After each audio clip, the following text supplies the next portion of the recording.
In Path of Exile 2, if we go to the options menu, we'll see a bunch of tabs with a variety of settings that we can change. In the graphics tab, most of these options will depend on how powerful your computer is, but I think there are some options in here that I think it's worth talking a little bit about.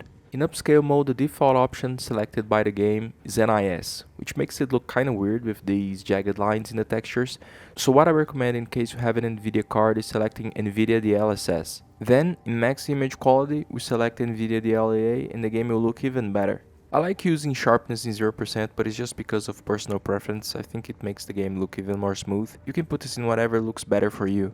I personally think that the game is not bright enough, so I put the brightness in +2, and for the UI I actually put it in -1 because I think it looks better. The rest of the other settings here, again, I think this can be quite different depending on the computer that we're using and what the player wants from the game, considering performance and quality. So I recommend you play around with these options and decide what looks best for you. In the game section, we first have the loot filter options. If you're using a loot filter, you'll be able to load it here. And by choosing the hide filtered ground items option, you will not only hide the labels with the names for the items, but also the items themselves. The key pickup option will let you choose a key for you to press before picking up an item on the floor.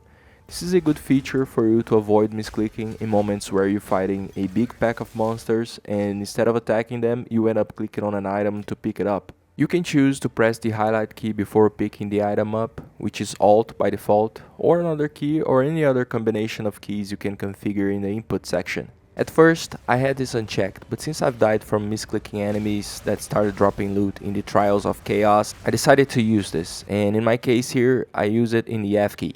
I understand this could be a little bit annoying at first, but you get used to it, and considering how unforgiving PoE 2 can be sometimes, this could be very helpful in more hairy situations, where you're fighting a bunch of monsters and all of a sudden there's a bunch of items all over the place. Auto equip I prefer to leave it unchecked, and disable tutorials I also leave it unchecked because I don't think I mind these tutorials too much for now. Default item allocation and default level downscaling are options for playing in a party, so I just leave them the way they are by default.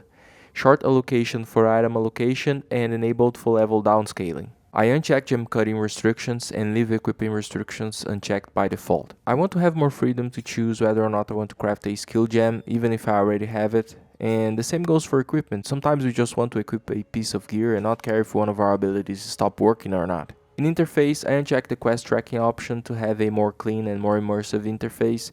If I want to know what quests I still have pending, I just open the world map screen to see it. I like keeping track of the time, so I check the show clock option. I uncheck the mouse wheel zoom option that is selected for the game by default because given that the middle button of the mouse is a skill hotkey, it can be a little bit annoying zooming into the character by mistake every time you press it. And also we can zoom in and out by just pressing the page up and page down keys respectively. Moving on, the map section has some cool features for us to look at. First, we can hide the corner map, which I actually prefer since we can always open the overlay map on our screen. This auto center map setting is related to the feature that we have of moving the overlay map. If we open the overlay map and press the arrow keys, we can actually put it wherever we want. And if we have this option selected, every time we press the map key, it will put it on the center of the screen again, before having to press another time to close it. I recommend having this on. Landscape transparency is how much terrain detail we want to see drawn in our map. I personally think this doesn't help at all, so I just put it all the way down. Map transparency is related to how much of the outline of the map you want to see.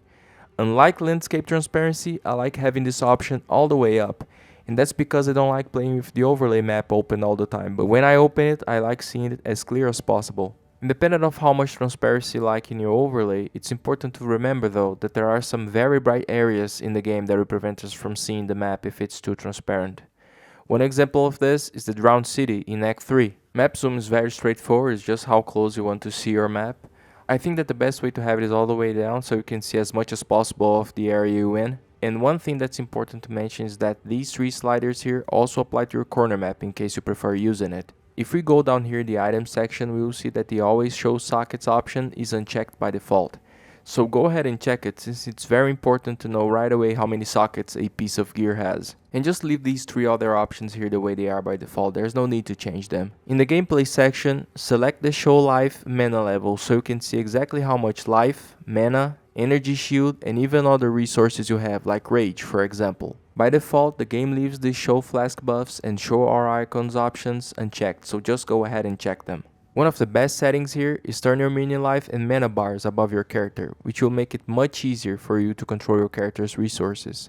With this, it's even possible to see how much energy shield you have, which is this light blue transparent bar over the green life bar. Even though it could get a little bit messy, I advise selecting the allies and enemies option in the show mini life bars above NPCs, so you're always aware of how much damage you're making to multiple monsters, as well as how's your minions doing. Just leave the other options the way they are by default. Show monster resistance icons is important for us to see to what elements, mobs and bosses are resistant to. Attack in place key stops move is for players that like playing with the mouse instead of WASD or controller, and will stop your character while attacking from the position that he's currently in by pressing a key. By default, this key is shift. And always highlight is important to always show the names of objects and items so we don't need to press Alt every time we want to see them. In the cursor section we have lots of options for types and sizes of cursors.